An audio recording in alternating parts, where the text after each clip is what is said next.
5 days láláyé yẹn fi tì mí mọ́lé lórí pé a ṣiṣẹ́ fún Ṣèyí Mákindé. Aláyé mi ṣàánú mi àwáyẹ̀sẹ̀ ń dìde bọ́ nínú kọ̀mẹ́díà ni bó ni mo fẹ́ rí Ṣèyí Mákindé ẹni tó bá di in 3 days time tí bá kúrò ọmọ yín kó mọ̀ dá fún mi ẹni 3 days time dé ẹ̀ máa mú mi lọ bá Ṣèyí Mákindé dẹ̀ mú mi lọ mo dẹ̀ call yín out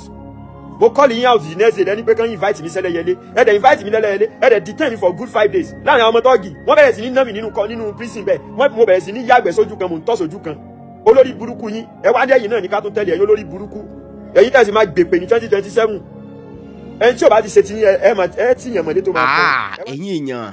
bàbá Alado mà ti jáde sọ̀rọ̀ lórí ọ̀rọ̀ Oriyomi Hamzat àti Ṣèyí Mákindé ẹ wo nǹkan kan fìdílé kẹ wá gbọ̀n nǹkan tí bàbá Alado èyí tí wọ́n sọ. emotional card káàkiri ẹ ní soríire olórí burúkú yín ẹ̀yin lẹ dá ẹ̀yin lẹ ṣe wá lórí ẹ̀ ṣe mí lóore o èmi gangan lèmi ṣe yín lóore o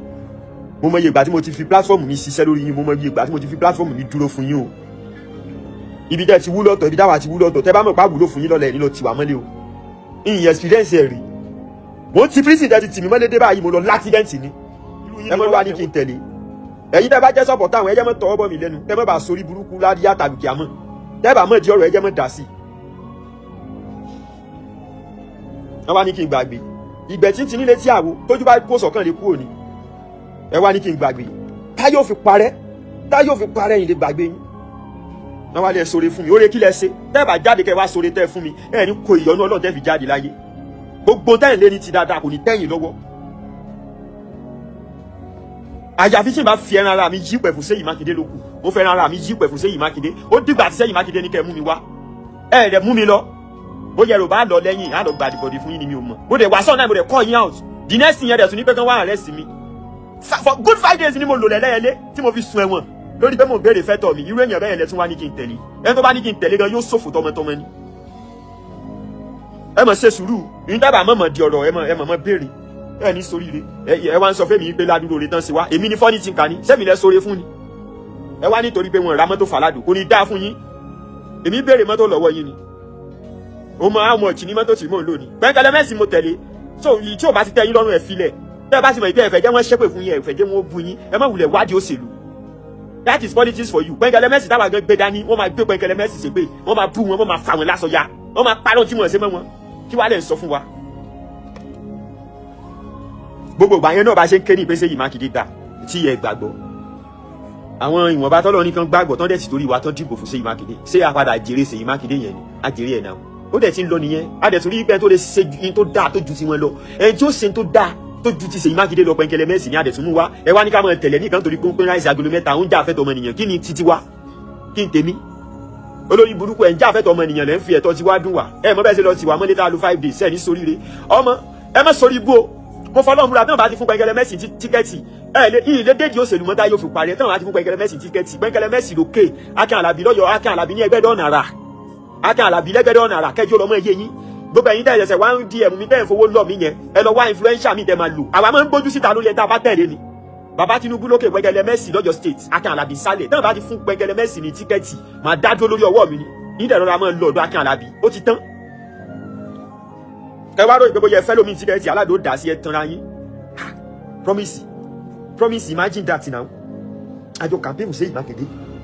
ó yẹ àwọn tí ó campaign fún Ṣèyí Mákindé gan Ṣèyí Mákindé ń ṣe dáadáa sí wọn ẹ̀gbọ́n láti campaign fún Ṣèyí Mákindé ó ti wọlé o ẹ mú mi lọ bá Ṣèyí Mákindé o have I said too much have I asked too much Ṣèyí Mákindé gan ló sọ pé gbogbo gbọ́dọ̀ kọ́ wò recognize bàbá Alado but tí o bá ti sí líǹkì tí o ṣe tí o mú ọdọ́dọ̀ wọn wàhálà ni so wá rí bẹ́lẹ̀ ṣe yẹn ṣe tán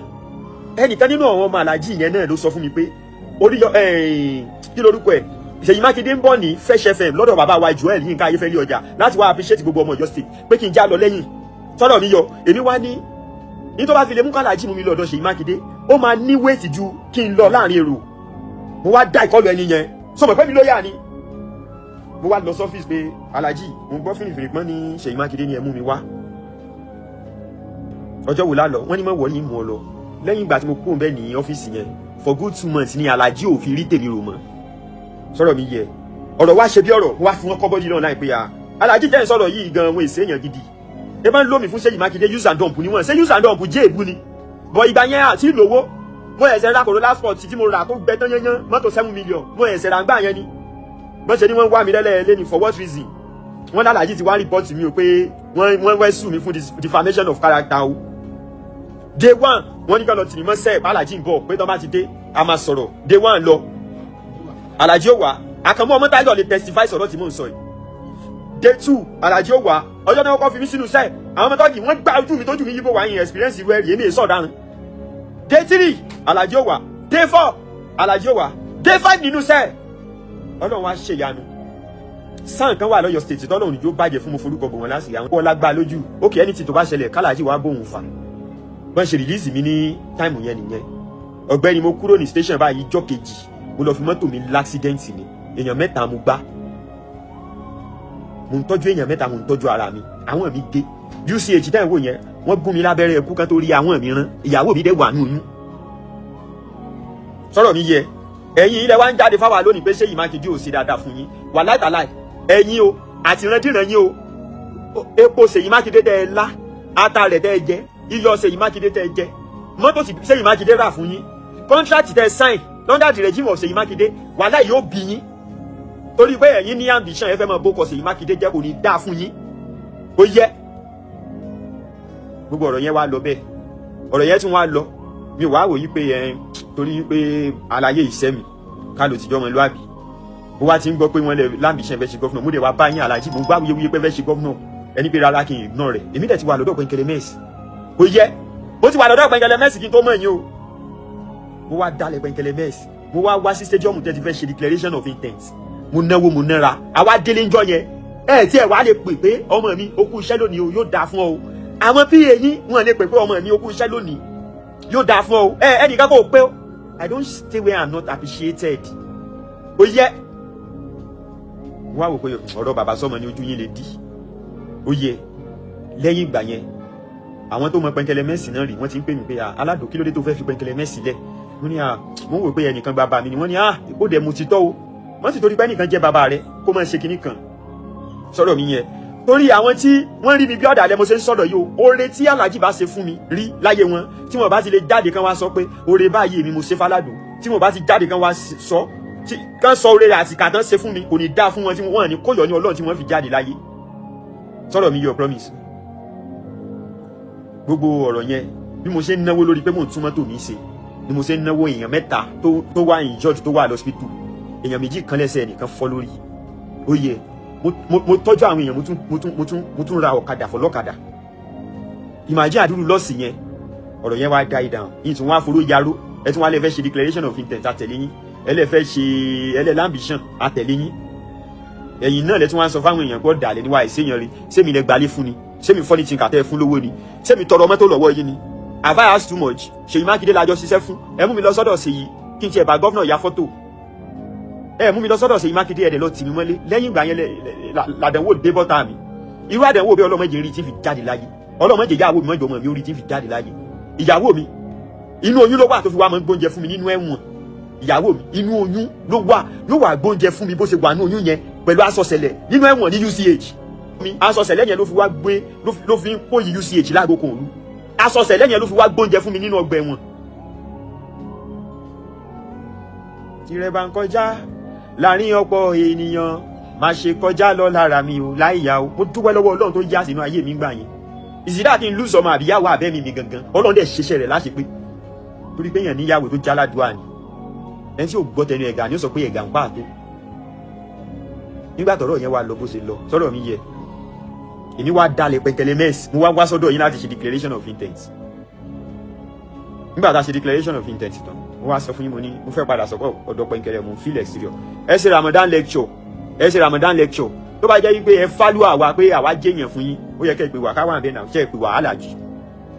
àwẹ̀ bẹ̀rẹ̀ sẹ́ rí wa ẹsẹ̀ tó ti kán tẹ́lẹ̀ nígbà tí mo l'accident tí mo kúrò ní Ẹlẹ́yẹlé tẹ́ tì mí mọ́ lọ́gbẹ̀wọ̀n ẹsẹ̀ tó ti kán tẹ́lẹ̀ nígbà mo wá tún ṣe fídíò fún yín nígbà stampede tí mo wá ṣe fídíò fún yín tẹ́sẹ̀ yẹn tún kán sẹ́ pè mí padà láti wádìí pé aládòsó ti tún ẹ̀tẹ̀ rẹ̀ sí ọmọ kékeré ní sí àgbà níṣẹ́ la fi ń dálé ìfẹ́ Sunday Igboho kò mẹ́yẹ tó sú mi nígbà tẹ́ tì mí mọ́lé Sunday Igboho ó sá wà lára àwọn tó pè níbi ọmọ yẹn ọmọ mi ni ẹ filẹ̀ Sunday Igboho gan ìdá kan nínú yín tí mo ti ṣe fún yín tí ṣe fún Sunday Igboho táwọn èèyàn rí mi bí ọ̀dàlẹ̀ ta wá lọ́dàlẹ̀ ṣùgbọ́n tí ayé bá ń fẹ́ kò lárùn kankan sóun gbọ́ mi ẹni tí ayé bá ṣe lè bá wọn láìkì kàkà kí wọ́n sojú abẹ́ǹkò fún pé ẹ̀gbọ́n ẹ̀sìn tí ò dá fọmọ yìí ẹ ti fàgbà yẹn jẹ o ẹ lọ bẹ̀bẹ̀ tẹ́ bá bẹ̀bẹ̀ ìṣẹ̀dá mi ò lè jẹ́ débì kankan nù ayé kẹ́ gbé gba kánsílò ẹ̀ ní wọlé kẹ́ sọnọrébùlù kéré ju ẹ̀ ní wọlé ẹ yà mọ́ jẹ gbèsè kí ayé ni ẹ tún ní bá mu mọ́ láyé ẹ̀ ń bọ̀ wádìí òṣèlú ẹ ní good record ẹ wá ní pé kán mọ́ bu yín kán mọ́ ṣépè fún yín ẹ jẹ́lẹ̀ ṣó bẹ̀rẹ̀ àwọn ọmọ tí ò tó wá sì máa ṣépè fún yín ẹ wá lè mi retí mọ́tò kò ní dáfẹ́ tó bá ń retí kẹ́ ra mọ́tò fóun èmi ọmọ tí yàbí èmi ọmọ ológun dúdú èmi ọmọ òde ajé èmi ń retí mọ́tò lọ́wọ́ yín kí mo fẹ́ fi mọ́tò yín ṣe aláìdáni yín torí nǹkan tẹ́ ẹ̀ ṣe lórí social media ló jẹ́ káyé mọ́ rò bẹ́ẹ̀ ni re nìyí ẹ̀ ìṣẹ́ ni re olórí burúkú nìyí.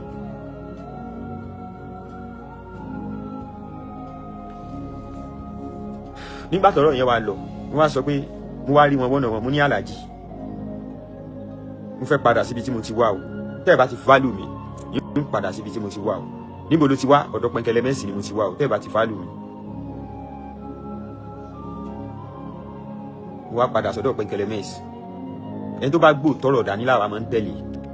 kò ń sẹ́ni tó sojú ayé ẹ sì torí pé ayé ń wo mídíà ẹ̀ ń sọ̀rọ̀ ayé ń gbọ́ ìyún ti wá mi gbéyàn rí nìyẹn ìṣẹ́ni rí mo wá padà sórí mídíà mo wá bẹ̀rẹ̀ sí ní sọ̀rọ̀ Pẹ̀nkẹ́lẹ́ fáwọn èèyàn àwọn èèyàn torí pé Pẹ̀nkẹ́lẹ́ kì í wá ń ṣe àṣehàn kò kì í ṣe orí sáré mi kò kì í Pẹ̀nkẹ́lẹ́ Mẹ́sì kò kì í ṣe orí sáré mi Pẹ̀nkẹ́lẹ́ Mẹ́sì bí olórí burúkú sọ̀rọ̀ mi yọ Pẹ̀nkẹ́lẹ́ Mẹ́sì yẹn dé lélẹ́yìí ẹ lọ wò lẹ́yìn Ọ̀yọ́ state governor tá ní highest employer lọ́yọ̀ state one of the highest employer ní Pẹ̀nkẹ́lẹ́ Mẹ́sì wà àwọn èèyàn tó ti ṣe nǹkan tó wá reasonable tó ní láárí Pẹ̀nkẹ́lẹ́ Mẹ́sì have worked in different offices with good record àwọn Pẹ̀nkẹ́lẹ́ Mẹ́sì òun kó lọ ọ́fíìsì kan wá sọ pé nǹkan dín kan sọ pé nǹkan sọnù he has a good record forget about pé Pẹ̀nkẹ́lẹ́ Mẹ́sì láhùn tí Pẹ̀nkẹ́lẹ́ Mẹ́sì bá láhùn ó láhùn sápò ààrẹ Ṣèyí Mákindé wá ń fún wa lówó oúnjẹ nù lé ni ibi táyì kí n ti ń rorí nìyẹn sọ́dọ̀ mi ò yẹ Ṣèyí Mákindé ló ń kọ́ ló ń wá ń fà wà lówó nù lé ó yẹ tẹ́ bá ní Pẹ̀nkẹ́lẹ́ Mẹ́sì láhùn ó láhùn fápò ààrẹ ni sọfà tó bá ti máa ṣe nǹkan tó máa dẹrùn fáwọn ọmọ Ọ̀yọ́ state tó bá ti máa ṣe títì tó bá ti máa ṣe náà tó jẹ́ pé health care health sector náà nǹkan máa da it's okay with us kò ń ṣe dandan ní kékeré Pẹ̀nkẹ́lẹ́ Mẹ́sì máa fọ́ 5,000 àti ráìsì agolo méjì fún wa àfẹ́ ráìsì Pẹ̀nkẹ́lẹ́ ó ti yẹ sáfìsì Pẹ̀nkẹ́lẹ́ Mẹ́sì la wà after ẹni tó bá wà reasonable ó fọ́lú Alado sáfìsì tó fẹ́ rẹ́ndà la wà but you have to go the middle of the politicians and learn how it works it's not that you will now come in one day night one day morning one day afternoon and be thinking you just want to be a governor just like that ẹ lọ kẹ́kọ̀ọ́ rẹ̀ ni èèyàn máa ń kẹ́kọ̀ọ́ ni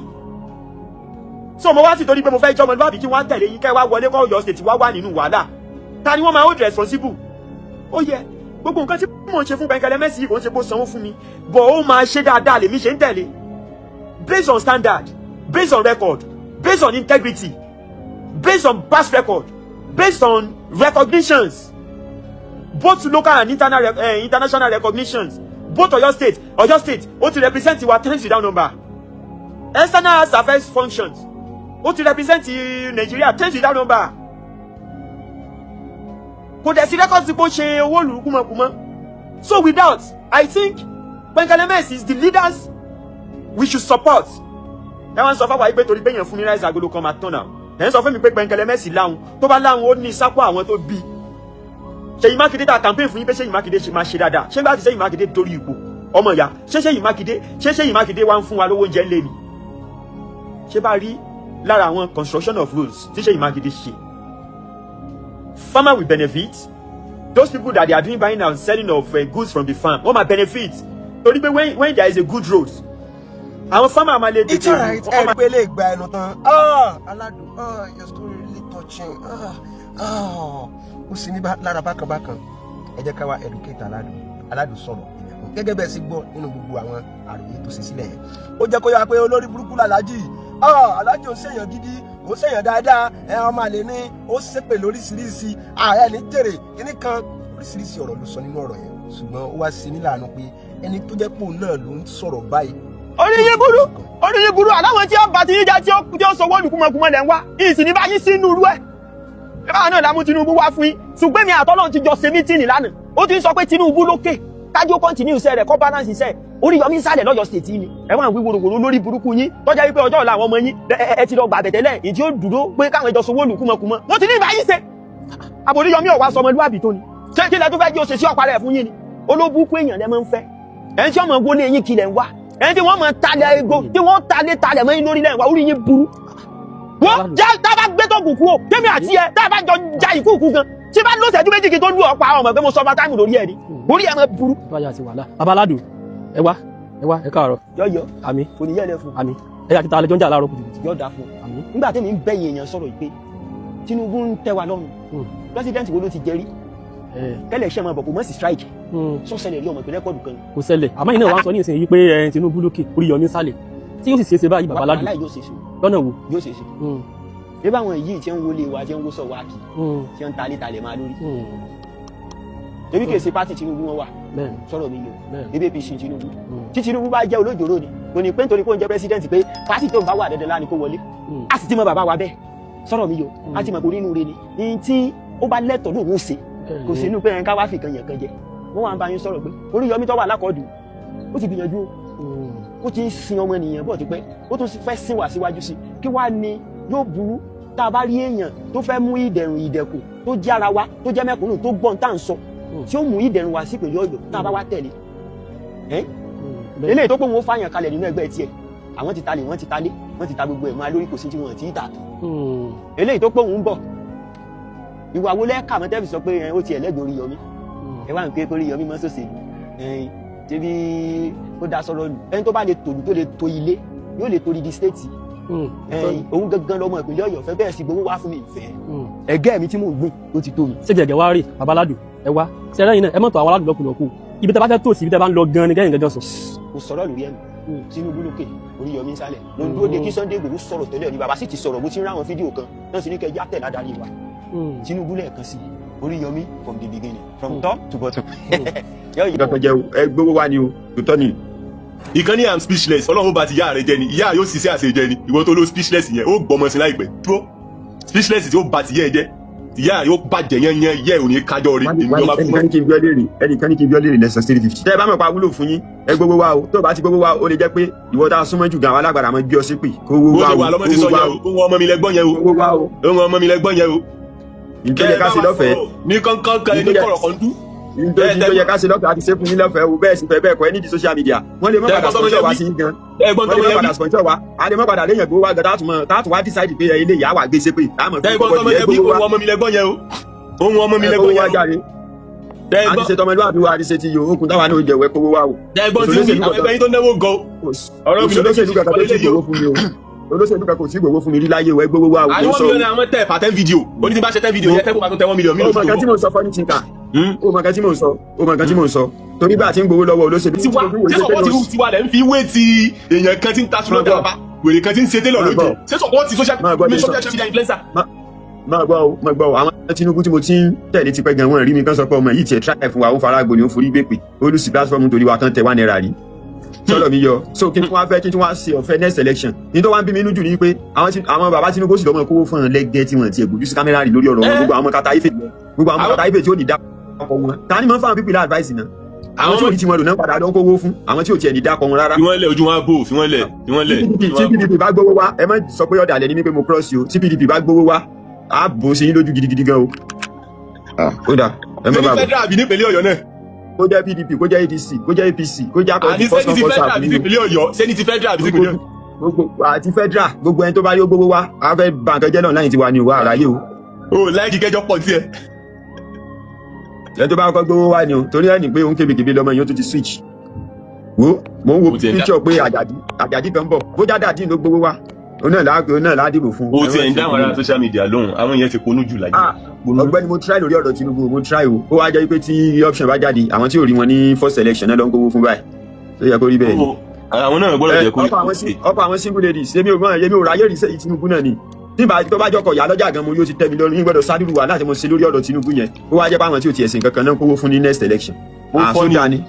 wàhálà tó bá lọ́wọ́ pẹ́ padà fẹ́ lọ lò ṣá wà kọ́ fọ́. àwọn tí wọn lè ṣe fídíò ẹyọ kan fún yín ó dùn mí o. ìlú àwọn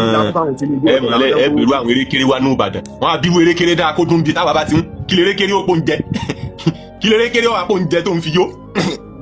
ké ìwà náà mi ò mọ yan o àmọ́ àwọn tó yẹ kó gbé wa débẹ̀ kò yẹ kí n switch o kí n lọ support Oriyomi ṣé wọn kò wó wa báyìí o tán bá lè lọ sáré ajá kìí mi against Alhaji yóò lè díẹ̀ o ìtọ̀rọ̀ mi gan burú ju tọmọ olórí burúkú tẹ̀ ń wò yìí lọ. eléyìí ọ̀rọ̀ tí ẹ lé ju tèmi lọ eléyìí fẹ́ dáràn ni o eléyìí ò mọ kẹjọ pa o kò gbọ́n pa o. ìgbọ́n kankan ọ̀rọ̀ tó jẹ́ pé láàrin ìgbà tẹ́bí fẹ́ dìbò yẹn gan á dá sí yín lọ́rùn bí ọ̀ràn ẹ̀ ní láyé election ẹ̀ mọ̀ wá wa kí bá lọ kọ́tù ẹ̀yin bẹ́ẹ̀ bá fi gbogbo ní tó yẹ kẹ́ fi campaign káàkiri tẹ́ tó fi ń bá wa ṣẹjọ́ orí yín máa pé ẹ ṣáàjẹ́ kó ló ṣèlú kan àìjá kìmí kan tẹ́wó ẹ mẹ́jọ gbogbo ọ̀rọ̀ lẹ́ gbọ́ lẹ́nu ọmọ mi yẹn gbogbo ọ̀nà tí mò ń dá gan fọ́nì ti kà ọ̀ràn tí ò yọwó ni wá imagine pé ọ̀ràn yọwó kan tẹ̀ wá fún wa gbówó sí kan wá fi tọ̀wó kan wá fowó sí. Ṣèyí Tinubu àti táàgì wọn jàre ẹgbẹ́ yòórí tiwa lónìí ṣẹṣẹ Tinubu sọ pé àwọn ọmọ ẹ ti ń já Alado ni ládùúgbò wàhálà mi ní first election àwọn ìyá lọ́jà náà ṣe wọ́n sọ pé àwọn ọmọ wa ni wọn kàn fẹ́ ṣe tiwa náà ni kò lè yẹ kó rí bẹ́ẹ̀ lẹ́gẹ́ olórí burúkú lẹ́gẹ́ yẹn ebóhùn máa ládùn. o mọ nǹkan tó fọ́ọ̀nì ni ẹnìkan wá sí. ọmọ ilé làbóyè ẹ má jẹ́ ntàn yín o ìyìn tí ìrì olóṣèlú tó gbowó wa ni mo sì fi wà lọ́dọ̀ alájí o tó lóṣèlú kankan bá gbowó wa máa bá bèèrè sí wọn. ọmọ ilé làbáyọ mọ̀tàn rẹ o èmi náà ní mọ ìdòkúta campaign o àwọn tó ní pé àwọn èèyàn rí mi mọ́ wọn rò pé bóyá ó ti sẹ́ẹ̀tì kò jẹ́ ká gbowó wa lóye mọ́ sọ pé olóṣèlú kan kò tí ì lò mí o a ti wà òkun báyìí o Ṣèyí Tinubu tẹ̀lé ní pé ká ṣe fídíò fún wọn rí títí wa rò gbogbo àwọn ìyá lọ́jà yẹn ló yẹ kán rí títí wa rò nígbà táwa kan bá ń ṣiṣẹ́ táwọn kan ń jẹ tó wá yẹ kó rí bẹ́ẹ̀ ni. Why not tell Alhaji ìwọ̀n bá ló lè ṣe kúbẹ́kúbẹ́ tẹ̀lé olówó mọ̀ olówó ló yẹ kó mọ ẹ̀tọ́ járe ẹ̀ náà ìwọ̀n bá ní. That kind thing ohun ọmọ mi lẹ́gbọ́n yẹn o that kind thing.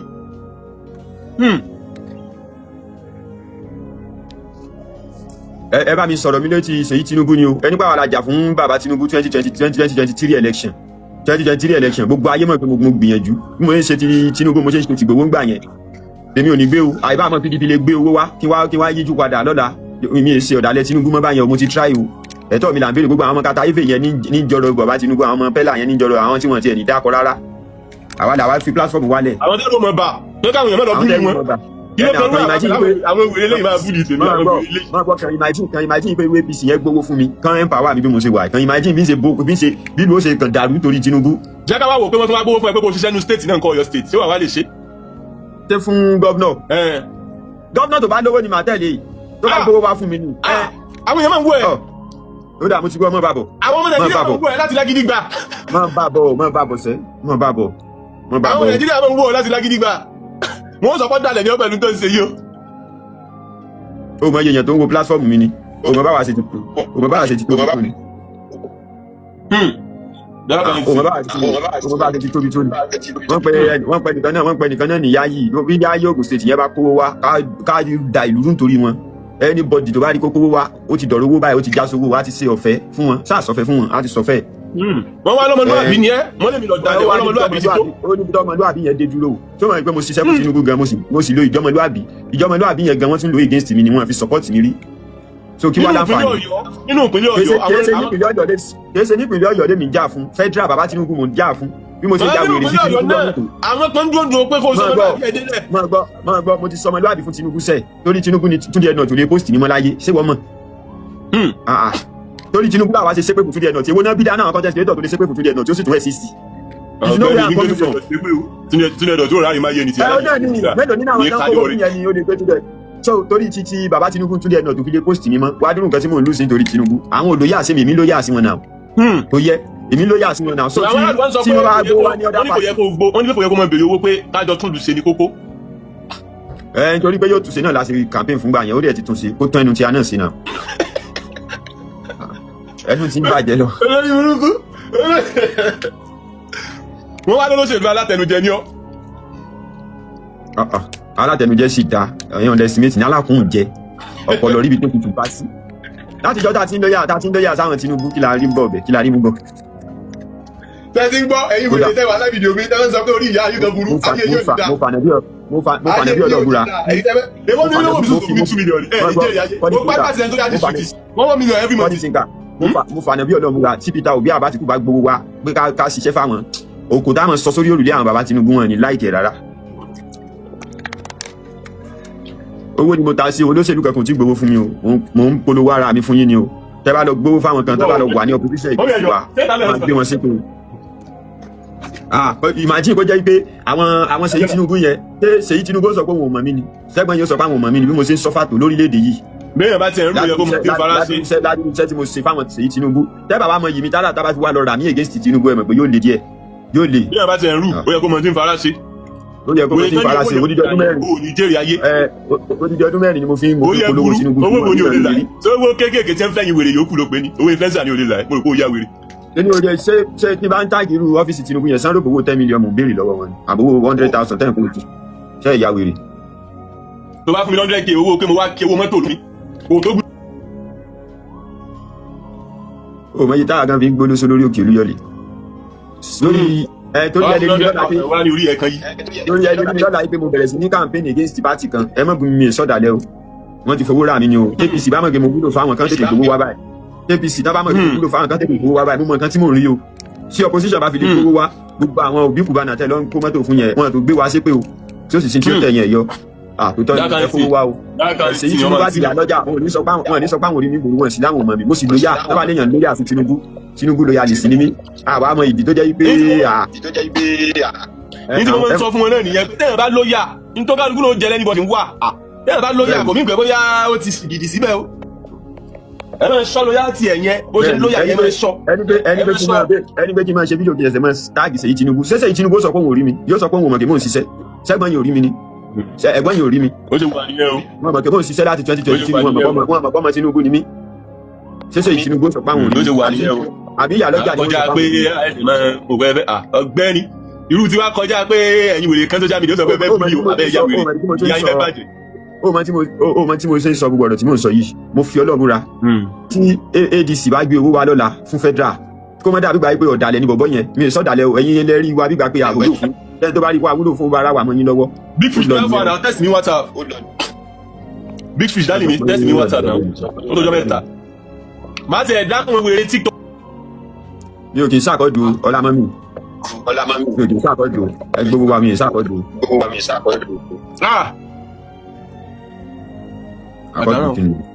APC sì ṣe manage torí àwọn akíyan làbí sí ń tọ́jú wa àwọn akíyan làbí sí ń tọ́jú wa pẹ̀lú àwọn. tó o kì í ṣe àkọ́pàá tìlẹ̀. mi ì ṣàkọ́dù mi ò sí nínú ẹgbẹ́ kankan o ẹgbẹ́ tó bá kówó wá là ń lọ kò sí nǹkan kan o torí kọ́mọ́dé àgbà yìí pé ọmọ yẹn ti wà ní APC kán wá mọ̀ fẹ́ gbogbo wa APC ò sórí kankan fún mi rí o APC ò sórí kankan fún mi rí bẹ́ẹ̀ ni APC ò sórí kankan fún mi rí. that kind thing APC ò sí mi lórí kankan wọn sí mi lórí wọn sórí fún mi rí láyé. ọmọ yẹn ti ń já yín tán báyìí o tóní lẹ́tà lẹ́jọ́ ọmọ yẹn ń já yín tán o kẹ́ mẹ́ gbọ́. láti ìjọ tí mo ti ń fara gbolẹ̀ fún APC wọn sí mi lórí rí láyé. wọn sí mi lórí rí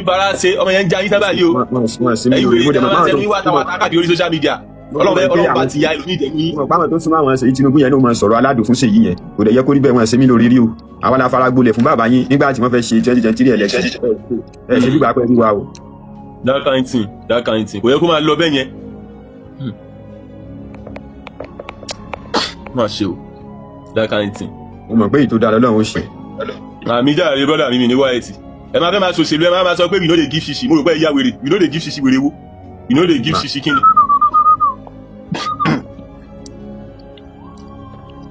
so mo wà ní trial kò bá jẹ APC kò bá jẹ PDP ló fẹ́ gbowó wa ẹ gbowó wa o káwá yín dá wa láàrin. ẹ̀rọ àwọn bá àwọn èèyàn pé o ti wà pẹ̀lú ẹnìkan nǹkan. àwo Fájìmí wọn fún mi lówó kankan 2023 wọn fún mi lówó kankan ǹjẹ́ mi ò jẹ owó APC rí wọn fún mi lówó rí láyé látijọ́ mo ti ń support wọn. ẹnìkan sọ pé àkọ́pàá ti ń kọ́. mi ò sí lákọ̀ọ́dù pàtì o mi ò sọ mà àkọ́dù o mi ò sọ mà àkọ́dù o olórí burúkú kan kò gbowó fún mi o. dákàntì ọmọ àǹtí mi dákàntì. mi ì sàkọ́dù o ní tí mo sì fẹ́ jápá kan APC torí Tinubu náà ni àwọn bàbá yòó dẹ̀ rí náà rí mi àwọn ọmọ wọn gan wọn rán mi sẹ́. ẹ nà ó. lórí ìgbà àti ọmọ mi lẹ̀ ń gbọ́ yẹn o dákàntì ọmọ àǹtí mi. èèyàn máa ń lùsọ̀ ọ̀nà méjì ni a ṣiṣẹ́ fún yín afa agbolẹ̀ ẹ̀yin lẹ́yìn blọ́ọ̀gì ò lè post wa mọ́ ẹ̀yìn blọ́ọ̀gì ò lè post wa mọ́ ẹ̀ àtúnjèrè yín. olóṣèlú máa ń stain èèyàn ní wàhálà investment tó yóò jẹ́ láyé ò bá jẹ́ áńgẹ́lì tó bá ti lè fẹ́ contest olóṣèlú. dúró èlò ní BBC news yẹn máa ń gbà fún interview. ọ̀fẹ́ náà máa ń ṣe àwọn náà máa pè é fúnra wọn. tó bá fẹ́ jẹ́ kán pé ìwọ náà ò kéré o lè di ẹnu wọn pẹ̀lú àkáǹtì ẹ̀ pé ṣe ya wèrè ní ẹ wá interview mi náà ò kéré náà. bóyá aládùn ti gbàgbé kó ló ń ṣe àwọn live yìí oríṣiríṣi fídíò lórí list tó jẹ́ pé tí n bá bẹ̀rẹ̀ sí ní sọ̀rọ̀ lórí àwọn fídíò yẹn ilẹ̀ òkun ọjọ́ ó ti lọ ṣùgbọ́n aládùn yẹn náà ló wá jáde tó sọ pé kò ń ṣe nítorí owó o. gbogbo nǹkan tí mò ń ṣe fún Gbẹ̀ngẹ̀lẹ̀ Mẹ́sì kò ń ṣe kó sanwó fún mi bọ̀ ó máa ṣe dáadáa lèmi ṣe ń tẹ̀lé. bóyá Alado ti wá gbàgbé pé òun ti jáde publicly pé Alhaji ẹ tètè gbé owó wá o because tán bá fi lè hijack mi mọ́ yín lọ́wọ́ èmi ń lọ nìyẹn màá dẹ̀ gbó fún yín kábàkàbà màá jáde fún yín tún fún ṣé ẹni lọ́la yìí pé mo bẹ̀rẹ̀ sí ní campaign against party kan ẹ mọ̀ bí mi sọ̀dàlẹ̀ o wọ́n ti fowó rà mí ni o APC bá mọ̀ pé mo wúlò fáwọn kan tètè gbowó wá báyìí APC náà bá mọ̀ pé mo wúlò fáwọn kan tètè gbowó wá báyìí mo mọ̀ nǹkan tí mò ń rí o. bóyá Alado ti gbàgbé pé òun náà ló ń sọ̀rọ̀ yẹn mi mọ̀ bóyá àwọn ọmọ yìí máa ń fa nǹkan tó ju agbára wọn lọ ni I don't really understand níṣẹ́ tó wá jáde sìn tó bẹ̀rẹ̀ sí ní sọ̀rọ̀ yẹn sọ́tún tó bẹ̀rẹ̀ sí ní sọ̀rọ̀ yẹn sósì ẹ̀yin tèmi kí ni tẹ́yin rò nípa sinẹ́rù yẹn ẹ máa bá mi drop ẹ̀ sí comment section. Number 1 ẹ jẹ́ ká bẹ̀rẹ̀ láti bí báyìí Alado I really pity you sincerely speaking because ó ti jẹ́ kí funny thinker kó affect life ẹ̀ kó inflict àwọn nǹkan tí ò necessary tí ò wá okay ó ti jẹ́ kó inflict ẹ̀ sínú ayé ẹ̀ táànù Alado fi kọ́kọ́ sí mí nìyẹn because ó mọ irú èèyàn tí funny thinker jẹ́ kò ṣẹ̀ṣẹ̀ kí n bá níjà fún and gbogbo tá à ń sọ yìí sìn nígbà tí ó bá fi dà wáyé báyìí ó tún dà wáyé nìyẹn kò sí tó kàn yóò ti ṣẹ̀ṣẹ̀ mọ́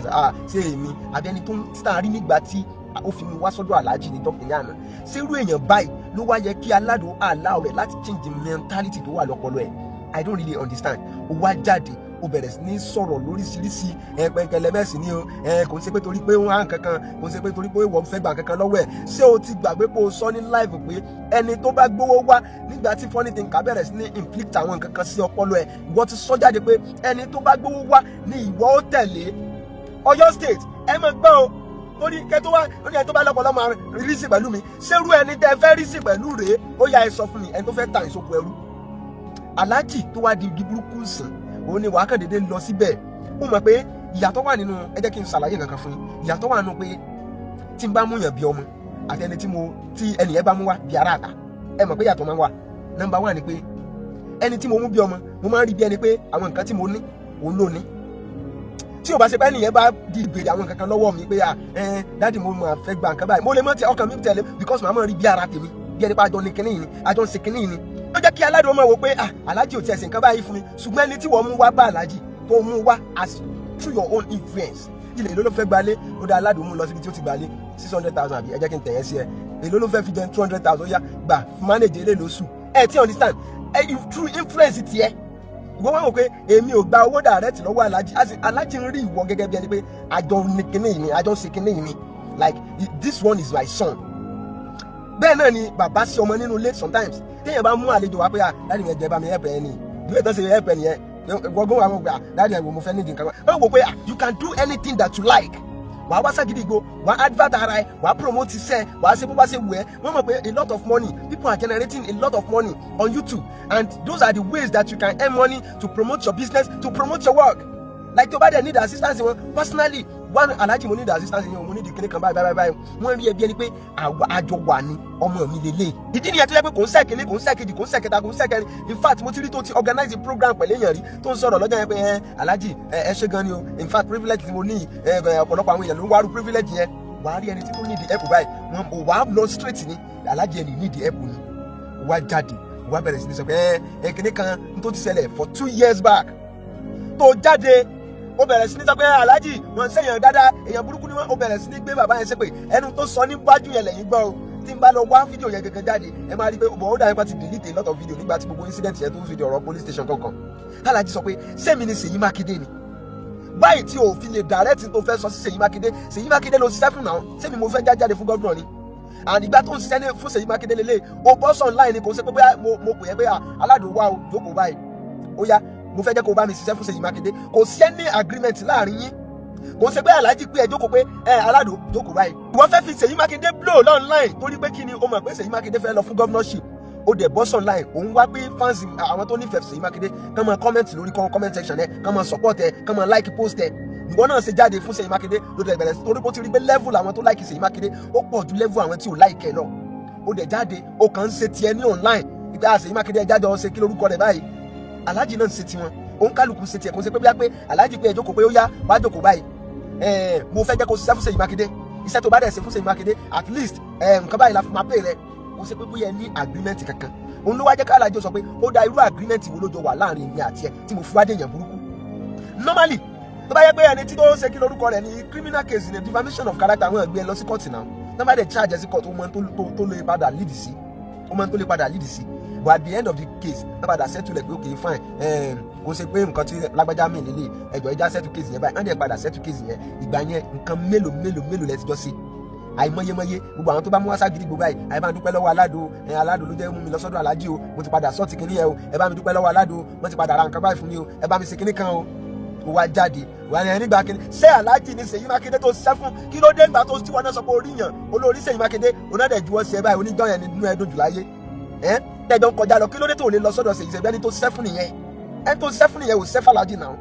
so why ló fi wá jẹ́ pé Aláàjì ló wá di burúkú níwájú yẹn sìn lórí pé kíni lórí pé nìkan ti sanwó fún ọ. why ẹja wa padà síbẹ̀ rẹ̀ ó ní ẹlẹ́wọ̀n náà fẹ́ fi ṣe gọ́vnọ̀ ṣé èyí ló fẹ́ wà lórí ẹ̀yìn ni wọ́n fẹ́ jókòó tì.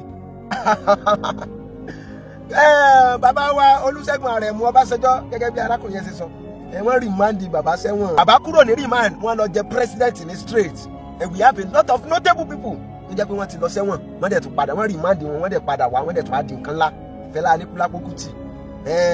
bàbá lọ ohun tí ẹ máa ń lọ ṣeré ń tiẹ̀ ni because wọn máa especially àwọn government tó fẹ́ máa ń oppress àwọn tí ò jẹ́ nǹkan kan wọ́n kàn máa ń rán bàbá lọ ṣeré ń tiẹ̀ ni olóyè Sunday Igboho tó tiẹ̀ wá tún wá gbé sórí gangan sìn bàbá náà ti remind bàbá náà ní Benin Republic bó wá ni wọ́n remind bàbá náà tó o bá sọ pé o fẹ́ jẹ́ èèyàn ojú ẹ̀ ó rí inú ayé yìí lọ béèrè gbogbo ọ̀pọ̀lọpọ̀ àwọn tí tàpé ní èèyàn ńláńlá lórílẹ̀‐èdè kọ̀ọ̀kan Nelson Mandela lọ béèrè tójú ẹ̀ rí gbogbo àwọn tó jẹ́ notable persons gbogbo wọn bá ta ló ti ní challenges wọn lọ́tún lọ́sì so ẹ fẹ́ ṣe kinní kan ó fail woefully so gbogbo àwọn ọpẹ tó kan jáde tó kan sọ lọ́tún lọ́sì yìí ń wò pé ẹni tó bá lọ́pọlọ yóò lè bá a lọ yóò lè mọ rísì pẹ̀lú mi kò sẹ́ni tó lè lọ́pọlọ tó lè bá irú ẹ̀ lọ Alado tó rántí mọ̀ pé ló ń jẹ ìyà ní ti fún lọ́rùn àpò mi bá sá ti kún kò sí tó kàn mí kí n ta àwọn èèyàn mi kí n tàn wọ́n fún àwọn kí lórúkọ ẹ̀ ta lè wá fẹ́ tàn ta lọ irú ọpọlọ wo lélẹ̀ tí ẹ wá fẹ́ gbé kalẹ̀ tí ó fi máa fi tàn àwọn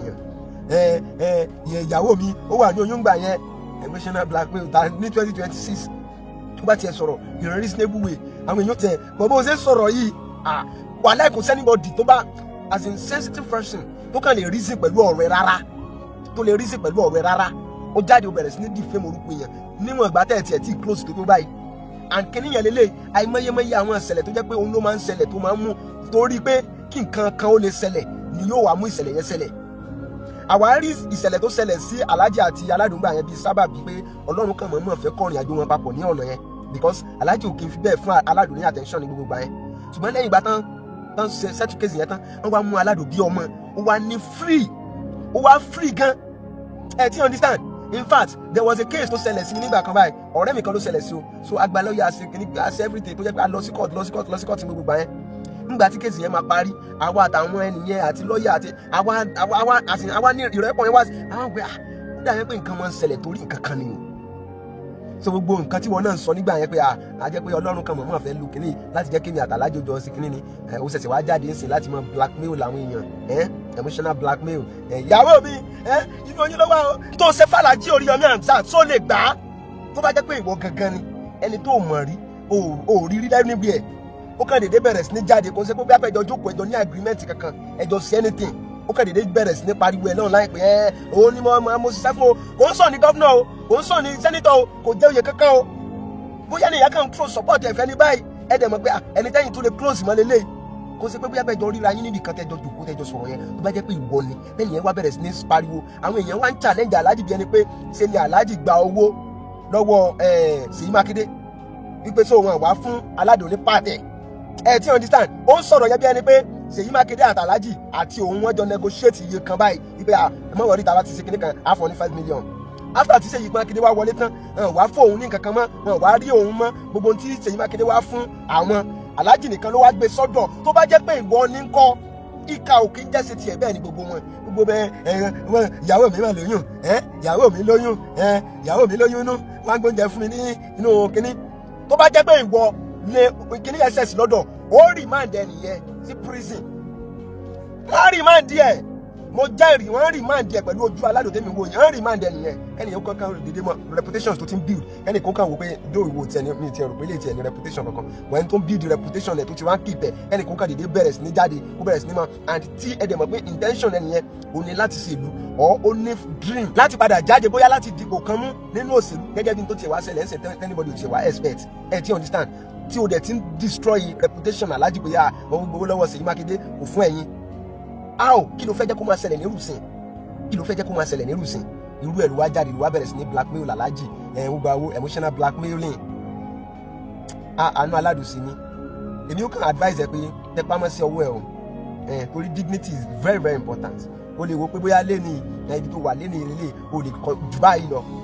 kọ́lọ́run ó dẹ̀ wá sọ pé ibi tó ń fẹ́ mú ẹ dé ó kọjá ibi tó wà yìí àwa máa ń ṣiṣẹ́ láì wo bẹ̀ ni. As in I don't ever do anything for anybody and be expecting something in return. Mi ìṣeré láyé mi. N tó jẹ́ kí Governor Ṣèyí Mákindé kan recognize Alhaji ní gbogbo ìgbà tí incident yẹn ṣẹlẹ̀ yẹn because Alhaji sàn ṣe tiwọn nípa ìfẹ́ tán ní sí ìlú wọn nípa ìfẹ́ tán ní sí Ọ̀yọ́ state. Wípé a rí pé ẹni yóò ṣe dáadáa. A rí pé ẹni tó bá débẹ̀ ìlú yóò dáa. Àwọn wá ń ṣe tiwọn. Wọ́n wá wò pé àfà Ṣèyí Mákindé ṣe èlò ni wà fún mi. Àwọn gan ready láti sọ pé ẹ mọ̀ wọlé sẹ́rí gbogbo bíbá yìí àwa máa tọ́jú wọn. À ṣe wọ́n dáadáa. Àwọn tó bá ní oúnjẹ nínú wọn à tọ́jú wọn. Àwọn tó bá ní health nínú wọn a máa ṣe ètò ìlera fún wọn. A máa ṣe gbogbo ẹ̀ tí ẹ mọ̀ wọlé ẹ jẹ́ kí ni wọ́n á ń dùn bíbá yìí. Ìwọ gẹ́gẹ́ ò lè ronú pé no tó ló ṣèlú bá fẹ́ ṣe nǹkan kí gangan ní impact tèmi gangan fẹ́ mú jáde àsìn tèmi gangan fẹ́ ṣe nínú tí tẹ́ni fẹ́ ṣe tó fi jẹ́ pé kò possible kẹ́ni yóò débẹ̀ tí ò ní máa sọ pé téèyàn bá fi lè gbàgbé owó èèyàn báyìí èèyàn ṣẹ̀ sí Ọlọ́run tó ń gangan bá dáríjì mí ẹlẹ́dàá rẹ̀ lè má dáríjì Ọlọ́run gan lè má dáríjì yàn láíláí ìwọ gangan try as much as possible don't be a tool you too have impact in people's life. Má kàn máa jẹ́ irinṣẹ́ pé ẹgbẹ́ wa o ẹ̀yin tó bá ti gbé wa lè ní ó dìbò fún ọ ẹ̀yin tó bá ti ṣe kíní kan ìwọ gangan ní impact ní bí Alhaji ṣe kí lórúkọ rẹ̀ yìí ìwọ gangan ní impact kò ṣe pé bóyá pé kẹ́ wá sọ pé tí bá ti ṣiṣẹ́ fún yàn kíní kan funny thing tó ń fi Alado ṣe example agreement wo ló jọ wà láàrin Alado àti Governor Ṣèyí Mákindé àti Alhaji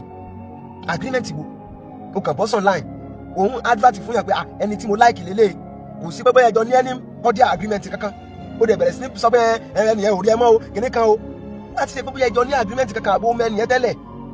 normally èèyàn pọ̀ tán throw support fẹ́ ni so bọ̀ tó bá jẹ́ pé ẹnìyẹn recognize ẹ èmi kàn máa ń sọ̀rọ̀ yẹn pé ẹni ó kù díẹ̀ kí lágbájá ó rí mi Ọlọ́run ni ò tí ì ṣetán láti fi hàn you don't need to stress yourself if God really want to showcase you to the world o nílò láti o need anything ó kù díẹ̀ kan rí mi Ọlọ́run ò tí ì ṣetán tí ó fi ẹ hàn ni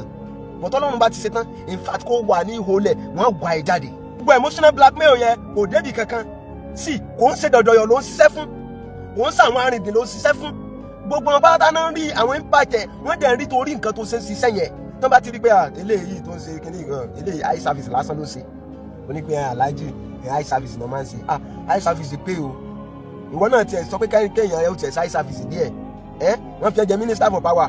kò síná ní Àbújá kò síná ní Ìbàdàn àbí ẹ̀yin Ọ̀yọ́ bóò ni tábà tiẹ̀ sọ pé Ọ̀yọ́ tó ti fẹ́ ṣe gọ́vnọ̀ náà ti ń da gbogbo ẹ̀rú Ọ̀ṣun kọ́ àtìgbà wo la ti níná last ládùúgbò wa solar ni everybody ti wá di solar agent òun kálukú gbogbo àwọn tó ń ṣe computer engineering kan òun kálukú wọn ti ń gbéṣẹ́ lẹ̀ wọ́n ti ń lọ bẹ̀rẹ̀ solar báyìí tó náà ti mọ̀ pé tó iṣẹ́ tó ń trend lọ́wọ́ nìyẹn àbí ẹ̀yin Èkìtì alpha sẹ́nà wà ókè Ọ̀yọ́ Lagos Ìbàdàn Ògùn bóò ni ẹ̀yin Oǹdó ẹ̀yin Èkìtì alpha sẹ́nà wà ókè àwọn alálàájì ń ṣe eye service ẹ̀yin bọ́dẹ̀ níná ẹ̀yin ìwọ níná ẹ̀yin stable ẹni tó tẹ̀ tẹ̀ gbé ẹni sọ pé káwọn náà tẹ̀ eye service àsìkò tẹ̀ fún ẹ̀nà fọ àwọn kankan tó fi tẹ̀ fún ma wọlé kankan tẹ̀ eye service àbí ìgbà téèyàn bá fi yàn jẹ́ kínní kan dóò mo mọ̀ pé pẹ́ńkẹ́lẹ́ àbí kíni yẹn ò sí lára àwọn tí APC kò gbọ́dọ̀ gbé má ti ṣe pọ́n fẹ́ jẹ́ wà wó fúlẹ̀ Alado I really pity you.